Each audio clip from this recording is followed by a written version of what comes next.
¿Qué tal, amigos? Saludos, mi nombre es José Otero, director del Ministerio Jaim. Le doy la bienvenida nuevamente a nuestro programa de Lo Simple a lo Complejo que se transmite aquí por Teshuva TV. Para mí es un gusto, nuevamente, semana tras semana, poder compartir con ustedes las cosas que estoy aprendiendo en la medida que estudio la Escritura. Una de las cosas interesantes de estudiar la Biblia en contexto es que nos permite trazar la historia desde su punto de origen hasta la culminación de esa historia, obviamente. Y pues hoy vamos a tener una parashá, un comentario muy interesante desde el aspecto simple de esta parashá, que también tiene un trasfondo profundo, o mejor dicho, una connotación profunda en lo que respecta al aspecto complejo de lo que representa esto que vamos a estar hablando en el día de hoy, que gira alrededor de la parashá Terumá. Amigos, esta semana nos corresponde tratar la parashá Terumá, que comienza en el capítulo 25 de Éxodo. Y si usted ha seguido nuestro formato de Lo Simple a lo Complejo, habrá notado que nuestro formato está siguiendo una aliyá por semana. Sí, en las últimas semanas hemos tenido un poquito de dificultad para grabar los comentarios complejos. Y esto por razón del trabajo, de tener mucho trabajo en estas últimas semanas, gracias al bendito. Pero estamos nuevamente tratando de recuperar ese tiempo que hemos perdido para poder hacer nuestros comentarios complejos. Así que hoy vamos a estar enfocados en el aspecto simple en esta parashá y tenemos para tema el tabernáculo y el cordero. Es un tema bastante complejo, aunque voy a tratar de lo más posible llevarlo a su aspecto simple. Espero en el Todopoderoso que aprendamos hoy bastante, o mejor, más de lo que hemos ya aprendido en lo que respecta al misterio del tabernáculo. ¿Si alguna vez se ha preguntado cuál es la diferencia entre el tabernáculo y el templo? Es bien interesante que estudiando los sabios de Israel pude encontrar en que estos comentan que el tabernáculo es un microcosmos del cuerpo humano y que el templo es un microcosmos del universo. Y si esto es así, que entiendo yo que sí, lo vamos a ver en las palabras de Adonenu Yeshua cuando habla de la casa de su padre, y vemos cómo Shaul de Tarso dice que nosotros, cuando está hablando con los atenienses, que nosotros caminamos dentro de Dios, de Elohim, y es bien interesante. Vamos a ver la diferencia entre el tabernáculo y el templo dentro de este misterio. Obviamente, la idea del Mishkan tiene una intención mayor en la profecía bíblica y en la revelación bíblica, que vamos a estar discutiendo también en eso. Mejor dicho, vamos a estar discutiendo eso. Vamos a comenzar primero haciendo la lectura del Aliyah para entonces comenzar a hablar de las diferencias que existe entre el tabernáculo y el templo y el tema que tenemos hoy. Vamos a comenzar con nuestra oración. Baruch atah Adonai Eloheinu melech haolam asher kideshanu bemisvotav v'tzivanu la'asot b'divrei Torah. Bendito eres tú, Adonai, nuestro Elohim, el Rey del Universo, que nos ha santificado y nos ha dado el regalo de estudiar la sabiduría de la Torah. Te pedimos, Dios del Universo, que si hemos hallado favor delante de tus ojos, que por el mérito y el nombre de nuestro Señor, el Melech HaMashiach Yeshua, podamos nosotros entender lo que está escrito en tu palabra para poder así, Dios del Universo, santificar y bendecir tu nombre y aprender un poco más de ti. Bendito eres, oh Elohim del Universo, creador de todas las cosas. En el nombre de nuestro Mesías Yeshua te lo pedimos. Amén. Bueno, amigos, vamos a comenzar la lectura. El capítulo, la aliyah que nos corresponde tratar esta semana, van a ver en su pantalla que es Éxodo 25, 1 al 16. Vamos a comenzar a leer. El Eterno le habló a Moisés diciendo: Di a los hijos de Israel que recojan una ofrenda para mí. De todo varón generoso de corazón, recogeréis una ofrenda para mí. Y esta es la ofrenda que recogeréis de ellos: oro, plata y bronce, azul, púrpura, carmesí, lino fino y pelo de cabras. También pieles de carnero teñidas de rojo, pieles de tajones, troncos de acacia, aceite para el alumbrado, especies para el aceite de la unción y para el incienso aromático, piedras de ónice y piedras de engaste para el efod y para el pectoral. Y harán un santuario para mí y habitaré en medio de ellos. Es un versículo sumamente importante. Conforme a todo lo que yo te muestro, al modelo del tabernáculo y al modelo de todos los utensilios, así lo haréis. Harán pues un arca de madera de acacia. Su longitud será de 2 codos y medio, su anchura de codo y medio y su altura de codo y medio. Y la recubrirás de oro puro. La recubrirás por dentro y por fuera y harás una moldura de oro alrededor de ella. Y fundirás para ella 4 argollas de oro que pondrás en sus 4 esquinas, 2 argollas a un lado de ella y 2 argollas al otro lado. También harás unas varas de madera de acacia y las recubrirás de oro y meterás las varas por las argollas a los lados del arca y para cargar el arca con ellas. Las varas estarán en las argollas del arca, no se quitarán de ella. Y pondrás en el arca el testimonio que te daré. Hasta aquí termina la guía que vamos a estar comentando. Y como les dije, amigos, vamos a estar tratando el tema que se titula El tabernáculo y el cordero. ¿Sabe usted que la palabra hebrea para tabernáculo es mishkan? Y viene de la raíz que significa para morar. Es decir, que la creación del tabernáculo tiene como propósito el que sea un lugar para la morada de la presencia divina, del Espíritu del Todopoderoso. Ahora, es sumamente interesante que vamos a ver las instrucciones que le está dando el Todopoderoso a Moisés con respecto a la creación del tabernáculo y cuál es la función que va a tener el tabernáculo. Si usted ha visto los estudios anteriores, habrá notado que yo le he presentado en pantalla algo bien importante a tomar en consideración en lo que respecta a la comprensión histórica de la narración bíblica. Amigos, cuando vamos a hablar de la Biblia en contexto, tenemos que tomar en consideración la historia bíblica, es decir, los eventos que están sucediendo para que las cosas que están escritas en ellas estén sucediendo. Y esto es sumamente importante porque cuando vamos a hablar de los aspectos espirituales de la Biblia y el mensaje que ella tiene para cada ser humano que es servidor del Dios Altísimo, ya eso tiene una connotación diferente, porque ya entonces la historia bíblica no tiene función en lo que respecta a su mensaje espiritual. Y eso hemos hablado anteriormente de cómo, y voy a mostrarlo en su pantalla. Permíteme buscar rápidamente una nueva imagen para poder poder mostrarles a ustedes lo que quiero presentarles y así usted pueda entender mejor lo que estoy hablando. En las clases que doy en el Bet Midrash en Ponce, en la casa de estudio en Ponce, estamos tratando este tema y yo creo que es sumamente valioso porque el movimiento de las raíces hebreas se encuentra en una gran crisis y esto porque hemos dejado de trazar las escrituras correctamente. Y por eso es que Pablo se convierte en un dolor de cabeza para el movimiento de las raíces hebreas. Porque Pablo sabe trazar las escrituras correctamente. Y en el Ben Midrash, en la casa de estudio, hemos estado hablando de este tema y hemos tratado de cómo en la historia tiene un punto de origen y se traza hasta un punto final. Y esta es la historia, amigo. Pueden ver en su pantalla. Perdonen la escritura, pero esto es una pizarra que hemos creado para ayudarlos a ustedes. Y este es el punto de la historia, su punto de origen, es el lado de origen, y su punto final. La humanidad te va a tener un punto final, y eso se encuentra narrado en la escritura. Va a ver en la escritura que la escritura nos dice que ese punto final está manifestado en el libro de Revelaciones. Ese libro de Revelaciones dice que va a acabarse la era del humano y va a comenzar la era donde Elohim habitará con la humanidad. Y ese es el punto final de la historia de la narración bíblica. Y vamos a corregir aquí algo importante para que usted pueda entender de qué estamos hablando. Y estoy usando lenguaje, tratando de usar lo más posible el español para que las personas que son nuevas en el conocimiento de la fe, en el conocimiento de la restauración de la fe, las raíces hebreas de la fe, puedan entender lo que estamos hablando. Y en la historia bíblica hay un principio y hay un final. La razón el principio, que es el origen. Vamos a escribir aquí principio. Tiene una razón de ser. La Biblia nos narra al principio esta razón de ser. Y esta razón de ser es que el Eterno quiso construir una casa para morar con el humano. Y la historia bíblica nos va a presentar qué fue lo que causó que el Eterno y el humano tuvieran un rompimiento en su relación de ellos hablarse. Miren qué interesante. Vamos a ver en la Torá, por ejemplo, que Moisés hablaba cara a cara con Elohim. Pero vamos a ver también que en el principio este ser llamado Adán, que no es su nombre, no es el nombre propio de él, y eso lo sabemos, el humano es lo que significa Adán, el humano.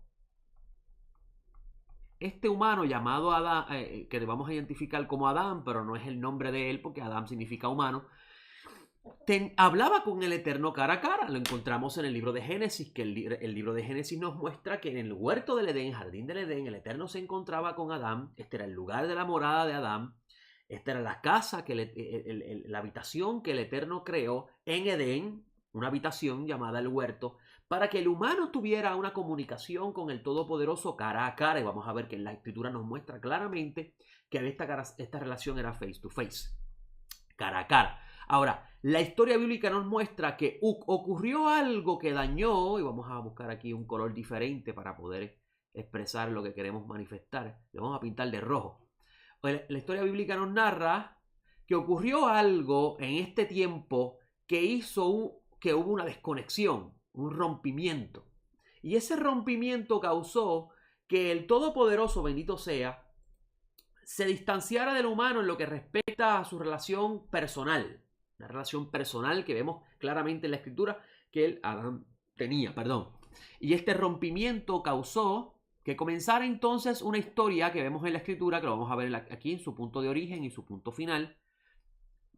Aquí, como lo estoy mostrando, la Escritura nos va a empezar a narrar una historia cuyo propósito es volver a restaurar al humano a lo que una vez fue al principio, y era un momento de una relación de intimidad entre el Creador y el humano. A partir de este entonces comienza la historia bíblica de su punto de origen. La Escritura nos va a empezar a manifestar, a presentar los eventos que van ocurriendo para este proceso que se llama la restauración. Y por eso que Shaul de Tarso, por ejemplo, dice que la meta de la Torá, el propósito de la Torá, el propósito de la ley es el Mesías, porque la razón de la creación no era la entrega de la Torá. Usted va a leer los rabinos, que los sabios de Israel dicen, no, la razón de la creación era que el Eterno quería entregar la Torá. Pero sin embargo, Shaul de Tarso, que era fariseo, estudioso de Gamaliel, eleva ese pensamiento y dice, no.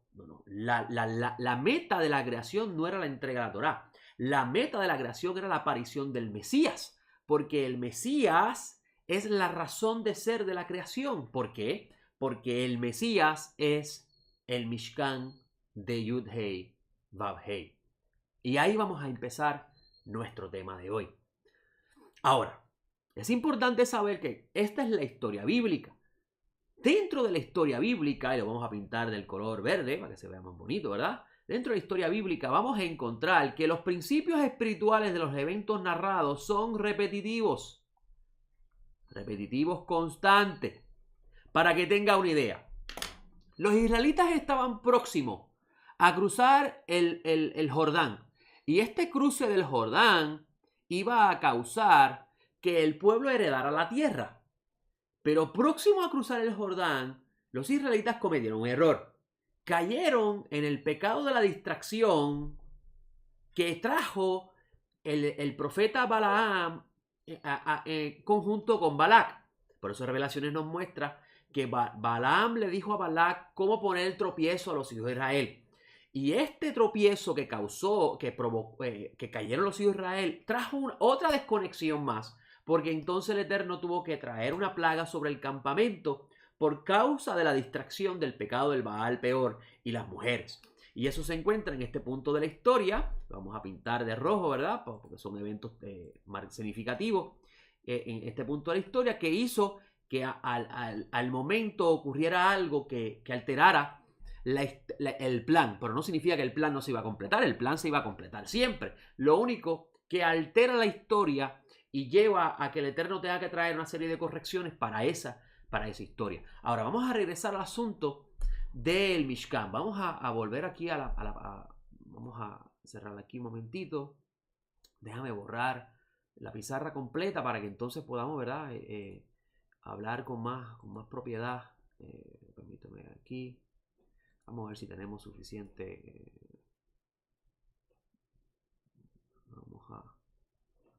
Permítame que estoy tratando de borrar esto.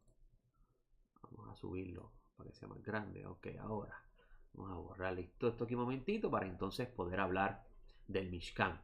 Como les dije, el tema que estamos tratando hoy gira alrededor de la Parashat Terumá. Y la primera alía habla del Arca de la Alianza y la construcción de esta.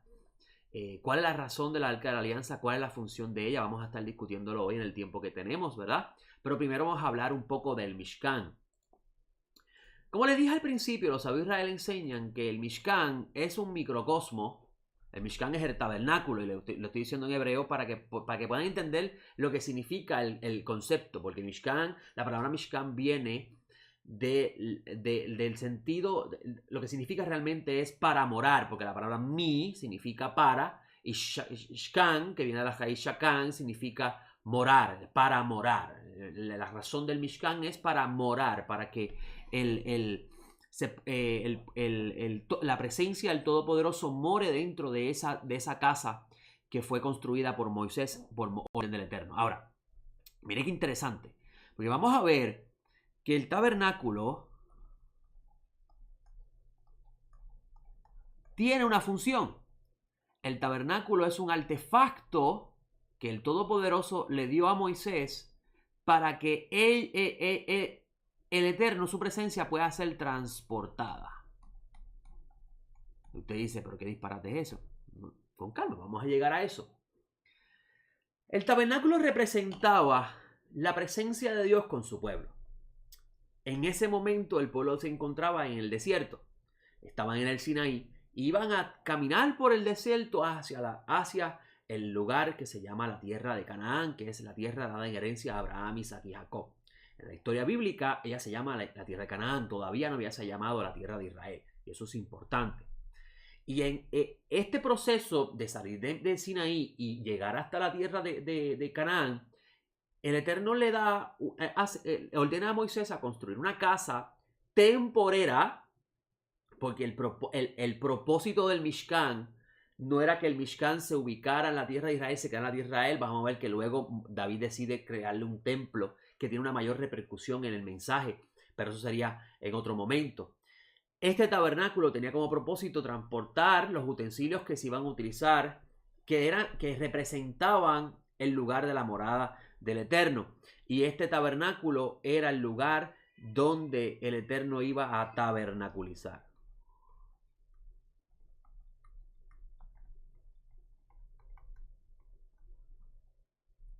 Por eso usted ve que al final del libro de Éxodo, una vez que se construye el tabernáculo, Moisés inspecciona todos los utensilios y dice el libro de Éxodo que entonces descendió la presencia divina y entonces empieza ahí el libro de Levíticos, donde dice: y el Eterno llamó a Moisés.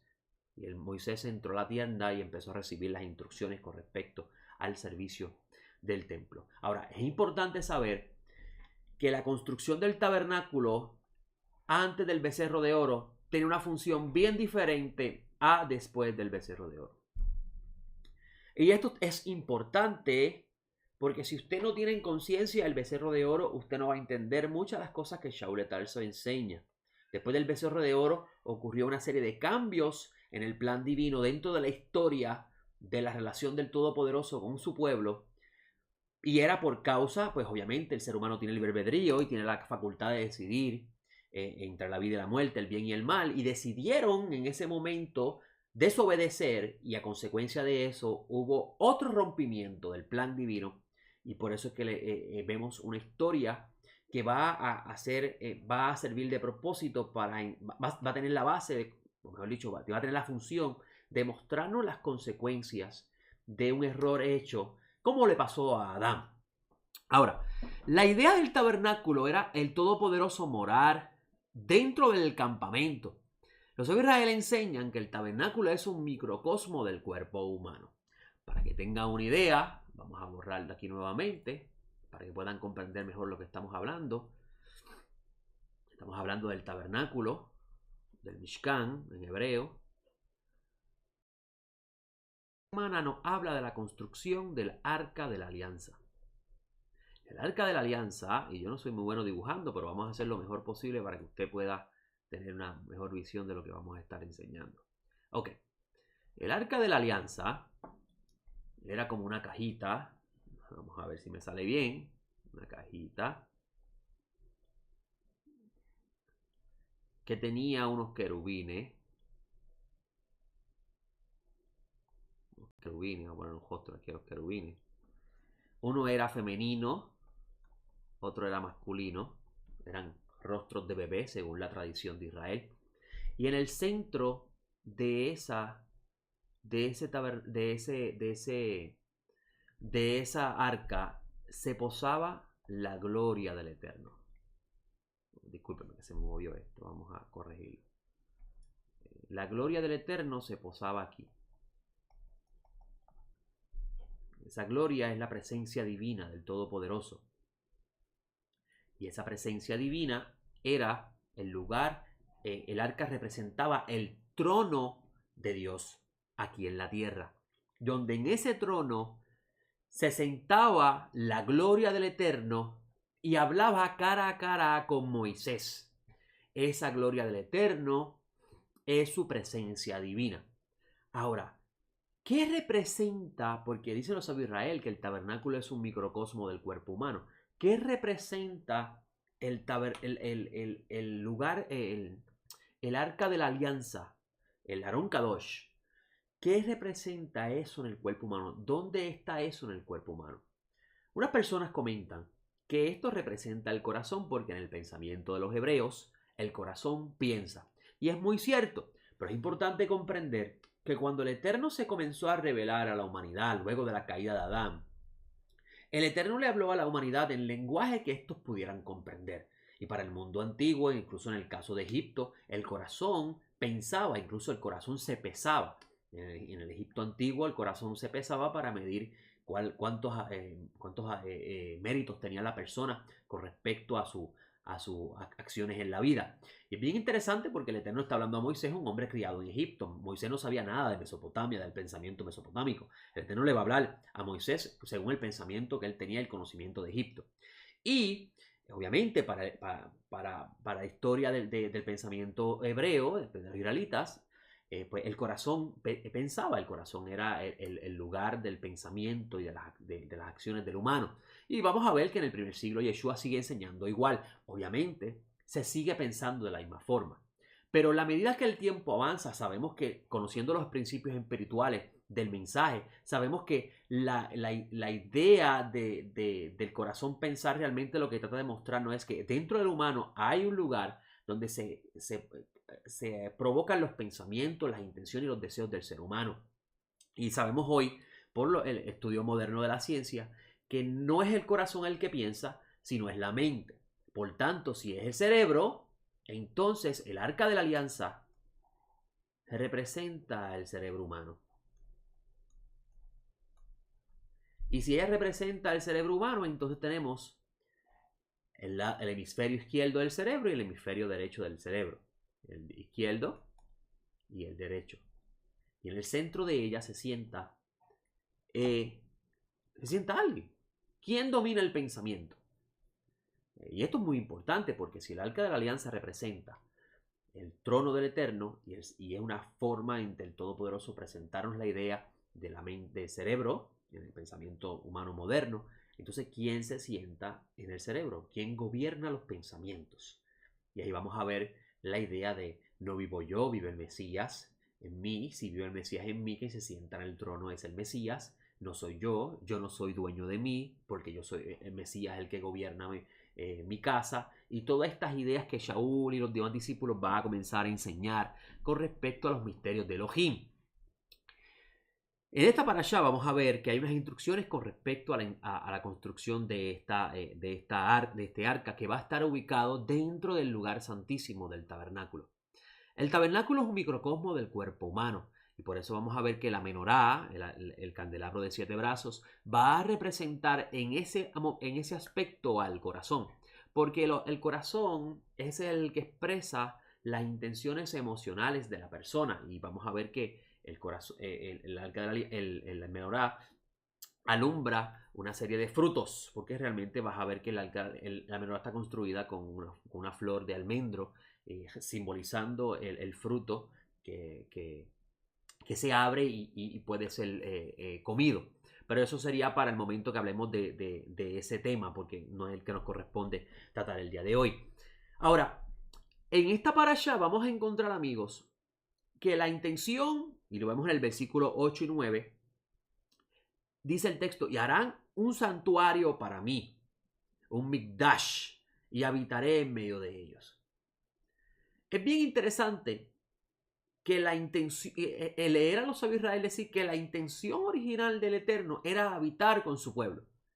Él quería habitar dentro de cada uno de los habitantes del pueblo y que el tabernáculo simplemente iba a representar en ellos la idea de Dios morando con ellos. Y si esto es así, que es sumamente interesante esta idea, podemos entender muchas de las cosas que están dentro de los evangelios, porque vamos a ver que Yeshua, Shaul de Tarso, en sus cartas, no en los evangelios, dice que el cuerpo de creyentes es el lugar donde ahora la gloria del Eterno habita, el Espíritu del Eterno habita con ellos, y nosotros somos un tabernáculo, un templo para el Dios Altísimo. Y es bien interesante que vas a ver también el autor de Hebreo decir, en su carta a los hebreos, mejor dicho, su epístola, la misma idea. Una carta escrita a los creyentes hebreos, realmente eran judíos, porque en ese entonces no se llamaban hebreos, se llamaban judíos. Vas a ver que dice el texto, en el versículo, capítulo 3, versículo 4 dice, porque toda casa es construida por alguno, por el que hizo a todas las cosas Dios. Y Moisés en verdad fue fiel sobre toda la casa, como siervo para testimonio de las cosas que se habían de decir. Pero el Mesías como hijo sobre su casa, la cual somos nosotros, si nos aferramos a la confianza y a la gloria, y a gloriarnos en la esperanza. Y bien interesante que el autor de Hebreos, que según algunos es Pablo, otros dicen que es Apolos, aquí no vamos a discutir eso, en mi opinión personal, yo pienso que Shaul de Tarso es el autor de esta carta. Para mí es la persona más preparada para poder enseñar estos misterios.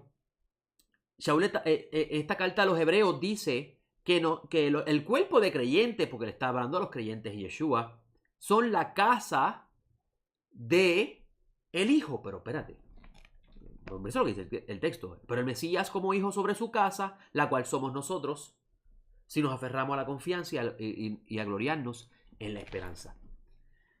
El hijo está sobre su casa. ¿Qué significa esta idea dentro del autor de Hebreo?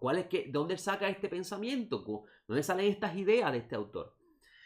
Y es sumamente interesante cuando usted estudia la representación de lo que hace lo que significa el tabernáculo y lo que significa el templo, vas a poder entender el lenguaje. Y obviamente Moisés no construyó el templo, lo construyó David. Y vamos a ver que, por ejemplo, el Salmo 19 de David habla de los cielos cuentan la gloria de Dios. Voy a buscar ese texto. Dice, los cielos cuentan la gloria de Dios, el firmamento la obra de sus manos, día tras día vierte su mensaje, noche tras noche da a conocer sabiduría. No hay lenguaje ni idioma en la que la voz de ellos no sea oída. Su trazo llega a toda la tierra y sus palabras hasta los confines del orbe. En ellos puso un tabernáculo para el sol, y este es como esposo que sale de su alcoba, que se alegra cual atleta corriendo la carrera. De un extremo de los cielos su salida y su órbita hasta el término de ellos, y nada queda oculto de su calor. La ley del Eterno es perfecta, la Torá del Eterno es perfecta, restaura el alma. Cuando usted mira este texto, y hago la pausa aquí, cuando usted mira este texto, usted se pregunta, David está mirando el universo. Y está viendo el funcionamiento perfecto de todas las cosas. Perfecto. Y mirando el universo dice, la Torá del Eterno es perfecta. ¿Pero cómo es eso? ¿Por qué David dice la Torá del Eterno es perfecta y está mirando el universo y cómo funciona, cómo el sol sigue su ruta, las estrellas su ruta, la luna su ruta, las nubes, todo esto? Y él dice la Torá del Eterno es perfecta. Obviamente, la Torá, que significa instrucción, está viendo cómo David está viendo cómo el Eterno le dio una instrucción a cada elemento creado y estos obedecen. Y ellos, al seguir la instrucción, están manteniendo el orden perfecto del cosmos. Y él dice, la instrucción del Eterno es perfecta, restaura el alma. ¿Por qué? Porque trae orden. Y si trae orden, hay restauración. El desorden no trae restauración. Ahora, lo interesante de todo esto es cómo David mira el universo y ve este universo grande, lo contempla, lo mira como la morada del Elohim Altísimo, y él dice, te quiero hacer una casa. Te quiero hacer un lugar donde tú habites con nosotros. Y el Eterno le dice a él, pero ¿puedo yo habitar en un templo hecho por manos de hombre? Y obviamente, aquí la relación de David con el Todopoderoso es sumamente interesante porque el Eterno complace el deseo de David y le permite, le da el diseño de la casa, porque David realmente recibió el diseño de la casa, quien lo construyó es Salomón. Y esta casa, que se llama ahora el Beit HaMikdash, el Santo Templo, se convierte en el lugar donde esta arca de la alianza va a ser transportada y la presencia divina iba a estar allí. Y esto en el primer templo, porque en el segundo templo no era así. En el segundo templo la arca de la alianza no estaba y el lugar santísimo estaba vacío. Y si el arca representa el trono y el trono no estaba, entonces quiere decir que el que se sienta en el trono no está en el lugar santísimo. Y por eso que el templo de Salomón, aunque era mucho más pequeño, era más grande en lo que respecta a la gloria que el templo que se le atribuye a Herodes. Obviamente no lo construyó Herodes, sino Herodes le hizo las extensiones adicionales. Ahora, lo que es sumamente interesante es lo que representa el templo dentro del pensamiento de David, que desea hacerle un microcosmo de esta gran morada, que es el universo del Todopoderoso, para que Él habite en esa morada pequeña, que es el Santo Templo. Ahora tenemos lo contrario en el asunto del tabernáculo, porque el tabernáculo era una morada temporera, porque era para acompañar a los israelitas en el desierto. Era el lugar donde la presencia divina se iba a posar y iba a habitar entre el pueblo para acompañarlos en esta jornada de la vida que está representado en el desierto. Y ahora, lo que es bien interesante es cómo el tabernáculo va a representar el cuerpo humano y cómo el humano entonces, el alma que posee el humano habita en esta casa temporera por un periodo de tiempo determinado por Dios. Usted va a ver, por ejemplo, en el caso de Pedro, que Pedro escribe en una de sus cartas, Simón Kefa, que escribe en una de sus cartas, vamos a buscarla brevemente para poder leerla. Dice en el capítulo 1, que le invito a leer la introducción y los demás versículos hasta el versículo 10, donde voy a comenzar para poder llevarlos a ustedes a lo que quiero mostrarles. Dice: por lo cual, hermanos, procurad aún hacer más firme vuestro llamamiento y elección, porque haciendo estas cosas no tropezaréis jamás, porque así os será dada ampliamente la entrada en el reino eterno de nuestro Señor y Salvador Yeshua el Mesías. Por esto siempre habré de recordaros estas cosas, aunque seáis sabedores y estéis afianzados en la verdad presente. Pues considero justo, mientras estoy en este tabernáculo, despertarlos con recordación, sabiendo que en breve debo abandonar mi tabernáculo, así como me lo declaró Yeshua el Mesías nuestro Señor. Y yo también procuraré con diligencia que después de mi partida hagáis en todo momento memoria de estas cosas. Y miren, interesante, Simón Kefa está viendo su cuerpo como una morada temporera, porque si fuera una morada permanente, no diría pronto debo partir de este tabernáculo. Y es que una vez que lo humano se desconecta de su creador y es sacado del huerto del Edén, le es quitado el árbol de la vida, protegiéndolo a él de que en el estado que se encontraba no fuera a vivir eternamente. Yo le decía a los estudiantes de nuestro centro de estudio que el humano, cuando fue creado al principio, no vivía eternamente. Tenía que comer del árbol de la vida para poder vivir eternamente. Y eso lo vemos claramente en el texto, porque dice el libro de Génesis que una vez que el humano cayó, el Eterno le dice al consejo divino que estaba allí con él, le dice: escondamos el árbol, quitemos el árbol de la vida del humano, porque si come de él en ese estado que se encuentra, va a haber consecuencias, parafraseando yo, va a haber consecuencias no muy buenas para él, porque no va a haber posibilidad de ser redimido. Y entonces ahí comienza el proceso de la muerte del humano, porque al quitarle el árbol de la vida, el humano no puede vivir eternamente. Entonces es bien interesante, porque este cuerpo humano, que es el que poseemos actualmente por causa de la caída de Adán, es una morada temporal que está destinada a morir. Y nosotros tenemos que dejar que el proceso natural de este cuerpo ocurra, que muera en la medida que pasan los años, para que esto corruptible se vista de algo incorruptible, y es esa morada permanente que el Todopoderoso ideó de antemano, porque estaba dentro de su plan divino, donde tenemos ese ejemplo en la vida de Yeshua el Mesías, donde el Eterno lo resucitó de entre los muertos y lo convirtió a él en la primicia entre los primogénitos. Y es bien interesante, Porque cuando estudiamos el tabernáculo y vemos que el tabernáculo representa el cuerpo humano y la morada temporera que va a recibir, que va a ser este cuerpo en la función del humano, entonces podemos entender el mensaje del tabernáculo. Vamos a ver en la escritura que claramente que nos habla de que este lugar tiene como propósito ser la construcción del lugar donde la presencia del Todopoderoso habite. La intención del tabernáculo era que el Todopoderoso morara con su pueblo. Ahora, es sumamente interesante que se nos da en los escritos apostólicos la promesa del Espíritu Santo, del Espíritu del Santo bendito sea, para morar dentro de nosotros y nosotros convertirnos en un tabernáculo de morada temporera de su Santo Espíritu para que se complete el plan que Él tiene. Y es que nosotros seamos vasijas útiles para promover, o mejor dicho, para anunciar la redención al humano. Ahora, dentro del tema de hoy, amigos, yo tenía el tema de discutir el tabernáculo y el cordero. ¿Cuál es la diferencia del tabernáculo y el cordero? En el libro de Hebreos, y veo que el sol hoy me está molestando la grabación, pero el Todopoderoso creó el sol y hace su función. Y vamos a buscar aquí en el libro de Hebreos, donde vamos a ver que dice, voy a buscarlo rapidito,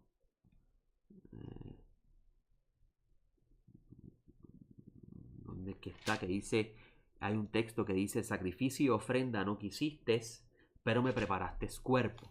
Y eso lo está diciendo, creo que lo dice el autor de Hebreos, donde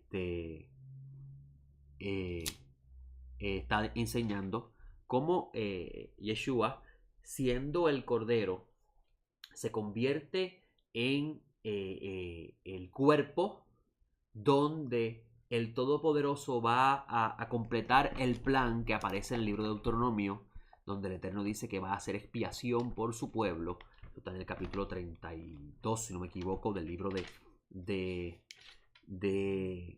32-43 del libro de Deuteronomio, donde habla, donde el Todopoderoso va a hacer la expiación por el pecado del pueblo. Y vamos a ver que el autor hebreo habla con respecto a Yeshua, siendo él el Cordero, y lo vamos a escribir aquí, Yeshua, Adonenu Yeshua, es el Cordero donde la presencia divina, la gloria del Eterno hizo morada, se hizo visible, y eso es lo que trata el autor de Juan, presentarnos con respecto al misterio del Mashiach. Y es bien interesante porque el Cordero es uno de los es un animal y tiene unas características muy interesantes, y es que el cordero es manso, el cordero va donde su pastor lo lleva, no protesta, tiene unas cualidades únicas en lo que respecta a la mansedumbre. Y asimismo fue nuestro Señor Yeshua, Adonenu Yeshua, hizo todo lo que su padre le ordenó hacer y fue llevado al matadero sin protestar, haciendo la voluntad de su padre. Y es muy interesante esto, amigos, porque vemos que el Cordero realmente, el título del Cordero habla de el Mishkan, de la morada temporera, porque la razón de el Mashiach venir como Cordero era, amigos, hacer una función, y esa función era temporera, ¿verdad? Que se dice en la historia de la tradición apostólica que Yeshua murió a los 33 años, y lo creemos firmemente que así fue. 33 años es un periodo de vida bien corto en lo que respecta a la historia humana, pero por 33 años el Cordero fue la presencia divina, la gloria del Eterno se vistió en el Cordero para cumplir, y tabernaculizó, como dice el libro de Juan, para cumplir la función por la cual fue enviado. Y esta es hacer la expiación que el Eterno de antemano tenía planificado, expresado en la historia bíblica en el libro de Deuteronomio. Y le menciono esto en el día de hoy porque el tabernáculo viene a representar el cuerpo humano, como les dije, y cada aspecto del tabernáculo una función dentro del cuerpo humano. Y es bien interesante que vamos a ver en el libro Levíticos que encontramos personas que se acercan, mejor dicho, animales que van a ser ofrendados, que son toros, cabras, ovejas, chivos, palomas. Y cada uno de ellos tiene una representación en este misterio del cuerpo del Mesías y la función que hace cada uno de ellos en el cuerpo. Ahora, es bien interesante que en los pueblos paganos había una representación también de ellos y eran los animales impuros. Animales impuros venían a representar a los pueblos paganos y sus características. Y esto lo vemos en el ejemplo del caso de Pedro. Simón Kefa está orando y ve que se abre el cielo y un lienzo desciende con muchos animales impuros, y estos animales impuros son una representación de los gentiles que estaban visualizados en esa imagen de los animales, y vemos cómo el Eterno le dice a Pedro, a este grupo de personas que está representado en los animales, yo también los he limpiado para que ellos vuelvan a otra vez, o mejor dicho, ellos ahora sean uno, una sola humanidad, como lo fue al principio en el misterio de Adán. Entonces, para resumir brevemente en lo que estamos hablando hoy, ¿verdad? Porque hemos hablado muchas cosas a la misma vez. Hoy no preparé notas para el tema de esta semana. Traté lo más posible de sentarme a escribir, pero el bendito no me permitió. Tal vez tenía otra idea, que es lo que estoy expresando hoy. No pude escribir las notas y por tanto no tengo un orden específico, que es lo que me gusta hacer de lo que estoy enseñando, pero sí le voy a comentar lo que he estudiado de la Parashá Terumá y lo que esto representa. Yo le digo, amigos, que verdaderamente el estudio de la Torá sin el Mesías no tiene sentido. Y Shaul de Tarso dijo claramente, la razón de la Torá es el Mesías. Si usted no entiende, o mejor dicho, se niega a ver que la razón principal de todo este misterio de Dios es el Mesías, entonces la Biblia realmente se convierte en un libro religioso, donde el humano trata de alcanzar, y claramente Shaul de Tarso lo muestra, quiere alcanzar la justificación poniendo por obra todo lo que está escrito, sin mirar la razón por la cual todo esto fue escrito.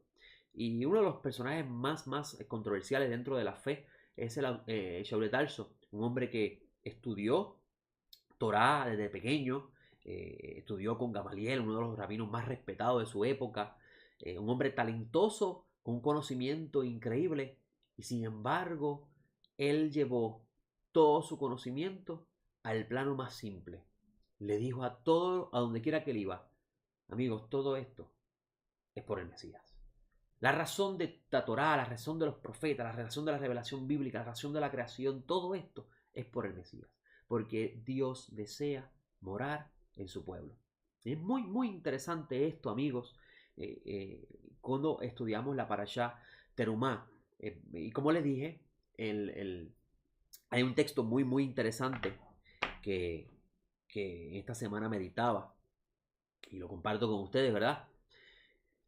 Hay un texto en los escritos apostólicos, en los evangelios específicamente, donde vemos que Yeshua vira la mesa a los campistas y le dice a ellos, en la casa de mi padre es casa de oración, y lo he convertido en cueva de mercaderes, ¿verdad? Estoy parafraseando en mi tema. Y yo leía eso, y yo decía, oh Eterno, si el Cordero es la vasija de tu morada, ¿por qué Él está hablando del templo como el lugar de tu morada? No entiendo. Y estaba pensando en eso hasta que pude recibir la respuesta y pude entender. Y es que el tabernáculo representa el cuerpo humano, donde esta parte finita del Todopoderoso, que está representado en el espíritu del Mesías, que es el Hijo, habita con el humano. Y el templo representa en una forma representativa del macro que es el universo. El templo del universo, el Mishkan, el cuerpo humano. Entonces, así como el universo no, vemos expresado la presencia del Creador y sus maravillas, en el cuerpo humano también vemos expresado la presencia del Creador y las maravillas. Y por eso vemos que Juan nos presenta a la Shejina vestiéndose de cordero, manso, y morando entre nosotros.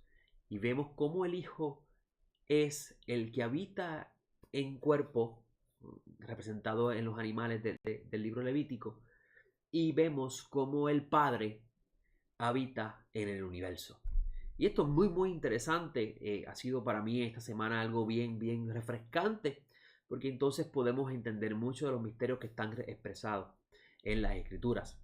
Para cerrar el comentario de hoy y poder ¿verdad? Llevarlo a su punto culminante, la razón del tabernáculo, que fue una morada temporera en el desierto, es enseñarnos cómo nuestros cuerpos son una morada temporera de nuestra alma, y a la misma vez, dentro de nuestra alma y nuestro cuerpo, habita el Espíritu del Dios vivo, que está expresado en las palabras del Espíritu Santo. Mejor dicho, cuando hablamos de Ruach HaKodesh, estamos hablando del Espíritu del Dios vivo. Y cómo nosotros vamos a vivir temporalmente en este cuerpo, esperando la redención y la resurrección de los muertos, donde recibiremos entonces un cuerpo permanente, como fue dado al principio a Adán, pero Adán, por querer un poquito más, lo perdió. Obviamente, por eso vemos que el libro de Revelaciones habla del árbol de la vida, donde va a servir de sanidad y de restauración para las naciones. Espero en el Todopoderoso que el comentario que hice hoy, ¿verdad? Y las diferentes ideas que pude sacar de esta parashá y lo que vemos en toda la escritura haya servido a ustedes de poder entender cómo esta historia bíblica que vemos representada y reflejada en la narración tiene una connotación mayor cuando se estudia dentro del centro del plan bíblico y el plan del Todopoderoso, que es el Mesías nuestro Señor. Espero en el Todopoderoso que hayan podido entender un poco el mensaje, ¿verdad? Y puedan disfrutar de este comentario breve que hemos hecho de esta parashá. La semana próxima estaremos nuevamente con ustedes tratando uno de los temas más controversiales dentro de la revelación bíblica, y es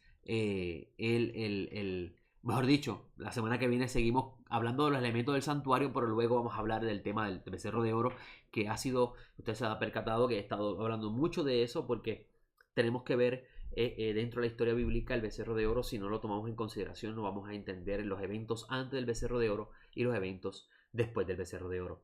No olvide orar por nuestro ministerio y pedirle al Todopoderoso que nos ayude a poder seguir haciendo esta labor que estamos haciendo sin ningún interés personal, solamente agradeciéndole al Santo bendito sea el haberme rescatado de la antigua manera de vivir y haberme dado vida con el Mesías, y yo servir solamente de vasija para poder compartir con ustedes lo que Él me regala y me da a conocer.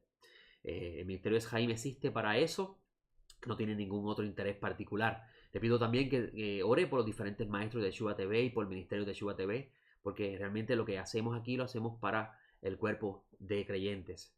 Mi nombre es José Otero, director del ministerio de Jaime. Me despido hasta nuestro próximo encuentro aquí en De lo Simple a lo Complejo por Teshuvah TV. Shalom.